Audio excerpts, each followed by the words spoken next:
A preamble to efficiency. Almost everyone agrees that government should operate efficiently and with little waste. That is the easy part. What is difficult is a consensus on the objectives of government, which are the standards of production by which we can measure efficiency and waste. In the United States, the basis for our federal government is its Constitution. Fortunately, it was written with a formal declaration of those objectives in its preamble.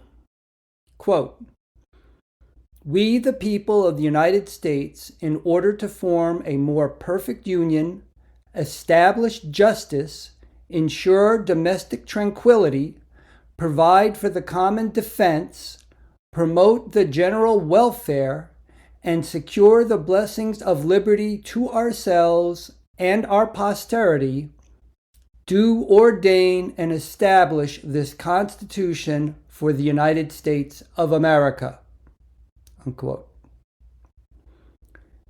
Union, justice, tranquility, defense, welfare, and blessings of liberty to ourselves and our posterity. Ordained and established by the people of the United States. Any metrics by which efficiency is determined must include not only measures of those 6 objectives, but also weight future consequences as well.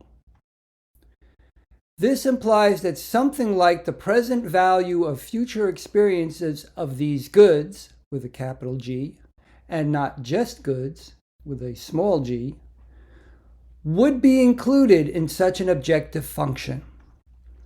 Beyond this, we will require some commensuration of these 6 attributes through the dimensions of time and persons.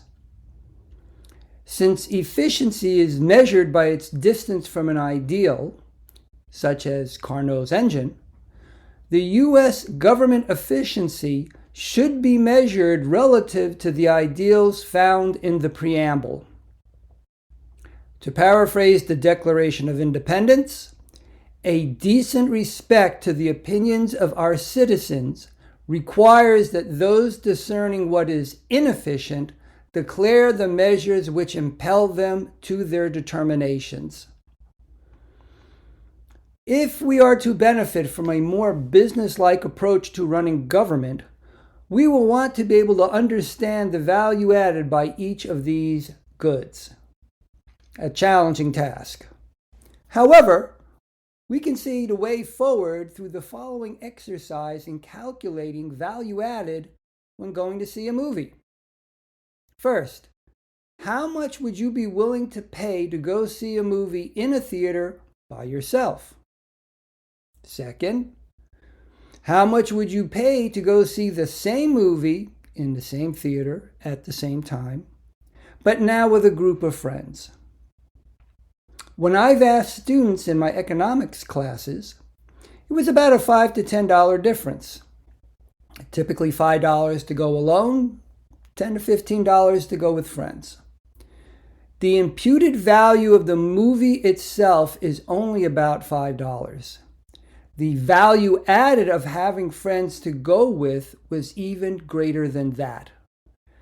The implication is that a business-like understanding of economic measures, such as GDP, is dependent on accurately attributing value added based on the attributes in the preamble. Consider the implications for the value added of Social Security. One direct aspect is the longevity and well-being of those with little to retire on.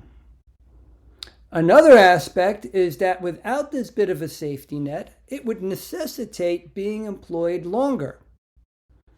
At first, that might seem more efficient because it incentivizes more production.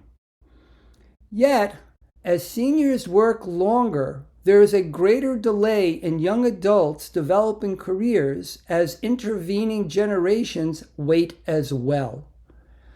That foregone value added of human capital development has long-term consequences. Not only are there impacts on welfare, the increased intergenerational tensions impact the experiences of union, justice, tranquility, and the blessings of liberty. Clearly, there are many other policy and practical concerns on which we could elaborate. Financial issues, such as debt and in particular interest paid on the debt, must be part of the analysis. Yet, we cannot ignore the essential criteria by which the Constitution declares is its purpose. Otherwise, the government may spend less, but at a higher cost to the people. Anathema to efficiency. Relative to union, tranquility, and welfare, improvements in social relationships could lead to a greater GDP due to the value-added benefits. The implication is that the objective of maximizing financial profit, something often assumed to be the purpose for business, is insufficient for representing the objectives stated in the preamble. Given the expanding role of AI in business and government, what might it have to offer?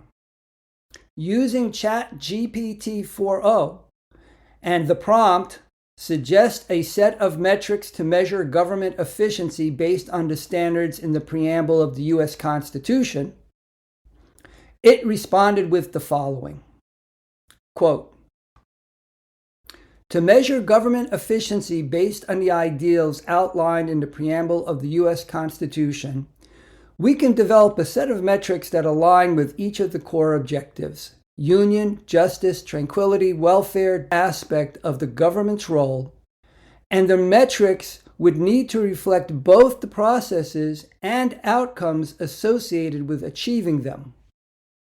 Summary of metrics. Union, social cohesion index, interstate cooperation, public trust. Justice, criminal justice efficiency, equality before the law, judicial impartiality, legal aid accessibility. Tranquility, crime rates, mental health, civic engagement, social unrest index.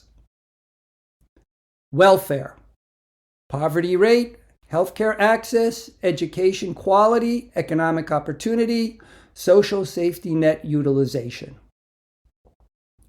Defense, military readiness, defense spending efficiency, cybersecurity resilience, veteran services, threat response time. Liberty, freedom index, privacy protection, freedom of expression, political rights, generational equity. Posterity, environmental sustainability, intergenerational wealth, education, cultural heritage preservation. These metrics, if measured consistently over time, would provide a comprehensive view of government efficiency in meeting the broad goals laid out in the preamble of the U.S. Constitution. Unquote. This is what was recommended by ChatGPT AI. While we might want to modify some of these metrics, this does demonstrate a reasonable starting point. Moreover, if we are going to embrace AI to help reduce waste and improve efficiency, this shows us an approach that it might use. Hopefully, the business leaders we rely on to improve government efficiency recognize the necessity to measure success relative to the declared purposes of the U.S. government as stated in our Constitution.